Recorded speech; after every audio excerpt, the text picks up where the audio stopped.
Among the negative traits of the soul is excessively inclining towards the companionship of people for worldly reasons. It is important to know that a Muslim will adopt the characteristics of their companions. This is advised in a narration found in Sunan Abu Dawood, number 4833. Therefore, a Muslim should instead incline towards the pious.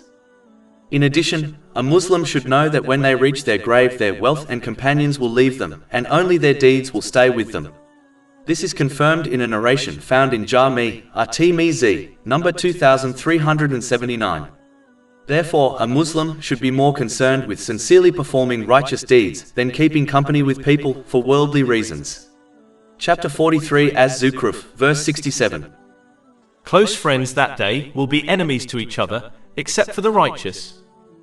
Over 400 free ebooks, audiobooks, infographics, podcasts and blogs available on our website, www.shaykhpod.com.